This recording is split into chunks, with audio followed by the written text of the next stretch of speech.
Hey, UberSomm here. I wanted to start with some shorter lessons to teach a particular single skill. This first one is one of the more flashy that sommelier can do, champagne sabering. Supposedly it goes back to Napoleonic times. Some say from Napoleon himself, and others credit one of his officers impressing the widow Clicquot, inheritor of the famous champagne house that makes veuve, meaning widow, Clicquot. But you're not here for a history lesson.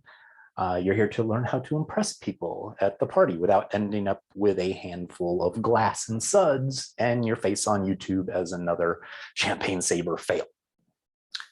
So what we need to do is just remember these 4 rules and you'll be able to guarantee success almost every single time. I haven't ever failed, so hopefully you don't either. The first is that the bottle must either be true champagne from the Champagne region of France, cava from Spain, or somewhere on the bottle should say method champenois. Now, method champenois means, well, champagne method. As you can kind of see there on this California champagne, it has it. You can't use something, say, like Frizzanti or Prosecco, because those are carbonated afterwards, and so they actually have a thinner bottle to them comparatively to the champagne method, which, because it has such a uneven pressure, they typically make the bottles much more thick, which is what we're trying to exploit. So second, speaking of trying to exploit things, you need to find the bottle seam on either side of the bottle. Now, as you're looking through here, you should see a very clear seam to the bottles.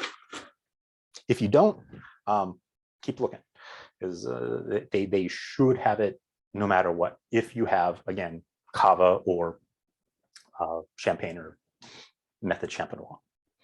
And that seam should go down the entire length of that bottle, right to the neck. And that's what we're going to be exploiting, is at that neck. So third, ice the neck.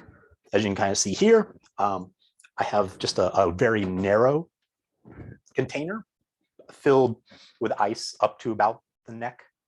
And you'll want to let that chill for about 15 minutes. Now, the bottle itself should be cool anyways, because you're about to open this thing and serve it, and no one likes warm champagne. But you want the neck to be even cooler than the bottles. And fourth, you want to follow through. Now, most people tense up and stop when there's resistance. So practice a couple of times on the wide part of the bottle to get a feel for the motion of extending your arm out completely. So since I've already had these chilling for a while, let me show you that practice session. So as you can find the seam, which is right here. Actually, go on the other side. And again, you want to get that all the way out.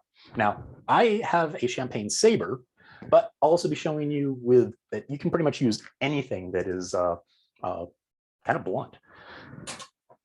So the first thing you want to do, take off all the foil and the cage.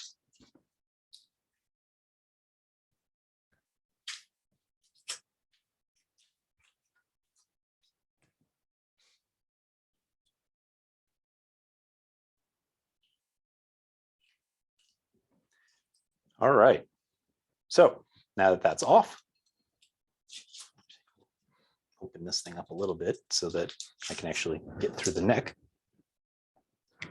Now, again, we're going to do it with the saber first.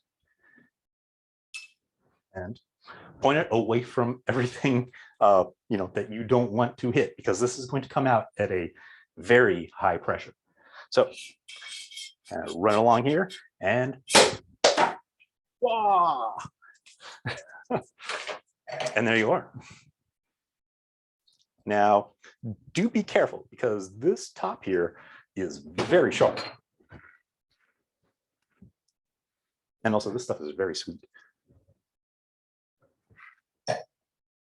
Now, the second method.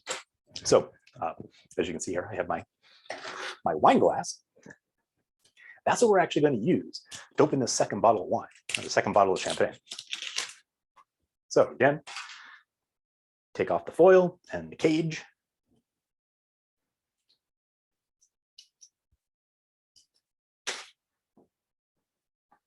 Find your seam. And